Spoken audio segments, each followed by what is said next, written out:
Hello Sag, welcome to your reading for November. This is for Sagittarius, Sun, Moon, Rising and Venus. Please make sure you check all your placements to get a clear picture of what's going on for you at this time. As always, this is a general reading. It may or may not resonate for all of you. Please take the bits that do resonate and leave the rest behind for somebody else. I'm primarily a love reader. That's what I'm going to focus on. If anything else pops up, I will address it, of course. We're going to be doing a simple past, present, future with some oracle cards. I will be clarifying, and towards the end of the reading, I will roll some dice to get some initials and sun signs and angel numbers for you. So make sure you stick around for that. Let's see what we have, Sag. In the recent past, we have the Waker. Awareness and reflection. I think Cancer had the same card in the same position. This is almost like the Judgment card for me. This is an aha moment. It is a realization. And sometimes that can be difficult, right? Sometimes ignorance is bliss. I've realized that over the last month. Now, I'm still recording in October, so we're still pretty much smack dab in the middle of eclipse season. But this energy will play out all through November as well. Let me know how the eclipses were for you. Personally, eclipses have never affected me as much as these two did. The ones on the 14th and the 28th of October in Libra and Taurus respectively. Awareness is an understatement. There were eye-opening moments, not just for me, but for clients, for friends, for family. It's almost like the clouds parted, right? And we could finally see people and truths for what they truly were. We may have experienced things within ourselves that we may have buried in the past, right? Personality traits that popped up again. We have the King of Pentacles, Earth energy. The Six of Pentacles, balance, equal give and take, taking equal responsibility within a connection, and the Six of Wands, beautiful energy. I'm warning you, the readings have been off for almost every sign. I hope you're not one of them. And then we have the Hierophant, lovely, with the Ten of Pentacles and the Eight of Pentacles. Good start. Some of you may have seen the truth of a relationship. You may have realized that there is more stability within it, there is more promise within it than you had earlier anticipated. Okay, there's almost this realization that it held more promise. For a Sagittarius, it's very easy to be independent, right? It's in your DNA, it's in your genetic makeup. Sagittarians are ruled by Jupiter, the planet of expansion and luck and goodness. Happy-go-lucky is one of the most perfect quotes for you guys. But I feel that you may have associated yourself with somebody who brought a very grounding element to you. Someone who could have turned out to be an anchor, right? The Hierophant is a higher level of commitment. This is stability at its finest. So is the King of Pentacles. I feel like there was a lot of balance and you were heard, you were understood within this connection. We have the Two of Swords. Why? See that eclipse right there? The eclipse, especially middle of October, was in Libra, which is a sign of relationships. And that can make us question a lot of things. Like I said, the energy is going to play out for a little while. It can make us question if we're better off alone or we're better off in a relationship. More than the eclipses, it's the nodes in Aries and in Libra, right? Is independence better, the autonomy side of Aries, or is the commitment better, the long term? That is the Libra side. So that question is going to haunt us for a little while. We have the King of Pentacles again. Whoever it is that you are dealing with was sincere. I hope you're still dealing with them because this energy is wonderful, right? This is someone very stable, very grounded, someone who prioritizes loyalty and commitment. Could be dealing with an earth sign for some of you. Taurus, Virgo, Capricorn, doesn't have to be. But wow, stunning energy. Leo energy, the Sun. This is the happiest card in the deck. This is like a combination of excitement and passion and happiness and safety. That can be a very heady cocktail. And then we have the Nine of Cups. I feel like you were both a wish fulfilled for each other. This is so refreshing, Sag. After the readings I've been doing, my goodness. All right, this is lovely. Let's see what's in the present. The aspirant, ambition, diligence, and setbacks. All right, I'm not going to say too much about this till I get your tarot out, but there's almost a sense of purpose. The Eight of Cups. The Queen of Cups.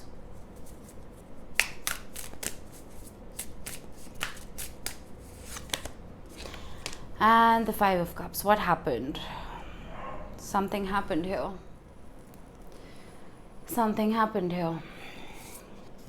High Priestess, Nine of Pentacles, Tower, Seven of Cups, Seven of Swords, Five of Swords, Justice. Where there was a balance, there suddenly wasn't. For some of you, I'm getting it is possible that whoever it is that you were dealing with, or even you, may have started taking more interest in your work. You may have gotten distracted, or they may have. But it's almost like that unconditional love that I was seeing here, it almost took a backseat. And there was an emotional detachment, and because, well, things that were making you happy in the past just weren't anymore. There was sadness suddenly, or there is sadness suddenly. Massive jump. Some of you could have moved away for higher education. You may have moved countries. You may have moved jobs. Something changed here, but I feel like it wasn't an emotional disconnection for nothing. Something in your circumstances caused this disconnection.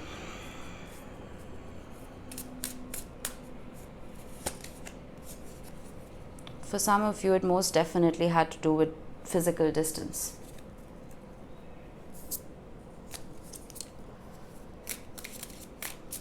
I'm also getting a sense of my way or the highway, right? The compromise that we had seen earlier, I don't see it anymore. The Four of Wands with the Page of Cups. The good thing is the template that you had created with this person for that happiness, that template is still there. I don't know how full it is, right? But the outline is still there. I don't think it's colored in. But whenever this person or you, whenever you each think about your futures, you envision each other in those futures. There is still a lot of love here, but maybe this is just a temporary hiccup. I don't think this is very permanent. The Seven of Pentacles with the Five of Cups and the Queen of Wands. I'm gonna get one more here. The Five of Swords. Yeah, I'm getting a lot of selfishness. A lot of selfishness here. Eight of Pentacles, Three of Pentacles. I cannot shake that somebody chose their career over you.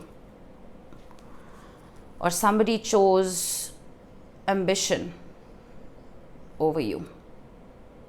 It's like someone's stability was more important than love. Someone's ambition, their goals were more important than love.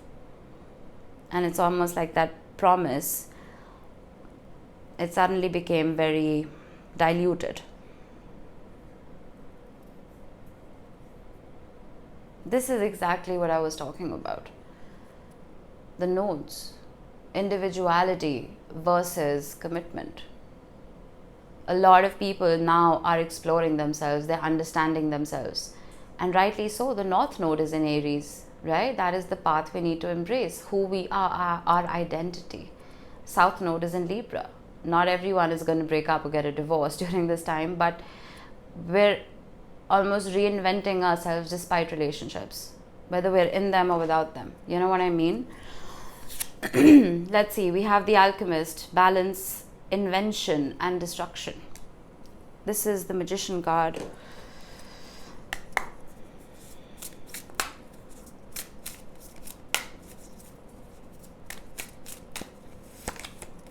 The Seven of Swords. The Five of Pentacles. And the Death card. I'm telling you, the readings this month have been bonkers. Nine of Pentacles, the most important card in everybody's spread today. And the High Priestess. Justice, Five of Swords, Eight of Wands. Don't force this. The more you force whatever this is for you, if it's a connection or a friendship or whatever, the more you try to invent reasons for this to stay in your life, the more miserable you're going to be, at least right now. This connection brought about sadness, it brought about abandonment issues, it brought about emotional disconnection, it brought about a sense of having one foot out the door, that instability where there was absolute wonderfulness in the past. It quickly, very quickly turned into something that brought you more anxiety. Subconscious mind has been affected with the High Priestess. Now Saturn has been in retrograde in Pisces. It is finally going direct on the 4th of November. That should hopefully ease out those negative thoughts and maybe even nightmares for some of you. The Queen of Pentacles has been showing up a lot, and the reason the Queen of Pentacles is showing up is regardless of gender, the Queen of Pentacles is one of the most beautiful octaves of the Empress. This is independence, right? This is nourishment. It is care, not just for other people, but for yourself first. The Queen of Pentacles puts her oxygen mask on before helping other people, right? So, Sag, I feel like before you go out there and try to heal other people, you need to start with yourself. The Two of Cups with the Five of Pentacles. I don't think this is a permanent, right? We have the Ten of Swords, which is rock bottom, but it very quickly resets to an Ace of Swords. Ooh, I was hoping that would show up, and it did. And then we have the Six of Cups with the Chariot. I don't think this is the end. It may be the end of a particular pattern within this connection. It's not the end of the relationship. I can't ignore this. This is the heart of your reading, the Queen of Pentacles and the Four of Wands. Right under it, we have the Two of Cups, which is one of the rarer cards. It doesn't show up much. The Lovers shows up more than the Two of Cups. So that connection is there. It's still there, which is why you're both feeling this loss. I don't think this is just you. You are both feeling this loss. The Death card with the Three of Wands. There's more coming is what I got. There's more coming. I feel like a lot of shadow needs to be healed, you see. The Devil with the Seven of Swords, the shadow needs to be healed. Whether it's within you or it's within the other person. This emotional stability with the King of Pentacles, Three of Cups and Temperance needs to be achieved. This emotional intelligence needs to increase before you both can come back together. I feel like some of you may have absorbed a lot of this person's karma, a lot of this person's baggage. And for a while, you were carrying each other's, but then very quickly, it turned into too much. That balance needs to come back. These are two very full Aces of Cups. It's not one full and one half, right? So till you both can be on that same level again of unconditional love that you had for each other, it's all right to be apart. I know people who've gotten back together after 20 years. I'm not saying you have to wait that long, but patience, right? Temperance showed up. Temperance is angel energy. The Devil is devil energy, but you have both. Light cancels out the dark. So let this person work on themselves. You work on yourself in the meantime till you can regroup and recreate what was lost. It's a very transformative time. We're nearing the end of the year as well, right? This Death card it's going to be very potent for all of us because we're supposed to almost turn into butterflies. It's like we've been in cocoons for way too long, and that metamorphosis can always be painful. It can always be difficult, but it's all worth it in the end. We have Sagittarius. There you are. This is definitely your reading. This is about embracing yourself, right? This is about traveling. This is about embracing Jupiter. Jupiter, unfortunately, is in retrograde till December the 30th, but that shouldn't hold you back. It's not happening in your sign. It's happening in Taurus. So make the most of your planet. It is always sending you blessings. It's the largest planet in our solar system, right? Use this time to travel. Mercury is not retrograding. It's safe to travel. Mars is direct. Venus is direct. So get out there. Get out of your comfort zone. Then we have Saturn. I have been talking about Saturn, interestingly. Now, Saturn is retrograding till November 4th. Yeah, I don't know if I mentioned that. It is going direct soon in Pisces. So those nightmares are going to come to an end. Subconscious mind is going to calm down just a little bit. And then we have the number 2. This talks about your second house. If you haven't been focusing on your income in the past, right? We were talking about goals and ambitions. If you haven't been, it's time to start, right? Especially with Jupiter retrograding in Taurus. Taurus rules the second house of income. So it can be a difficult time when it comes to finances. Focus your attention back. And if you have been seeing 222 a lot, which is personally my favorite angel number, it talks about alignment, being in the right place at the right time. You're exactly where you're meant to be right now. It may be difficult, it may be painful, but the universe will never put you in situations that you don't have to gauge and learn something from. Everything is orchestrated for a reason. Alright, as for the initials, we have the letter R, we have S, we have Q, Z or Z, F, G and N. These could be your initials, they could be the initials of the person you're dealing with. Doesn't have to be. That's just a special mention for those of you who've seen your initials here today. Alright, Sag, I hope this helped. I will see you in the next one. Bye-bye.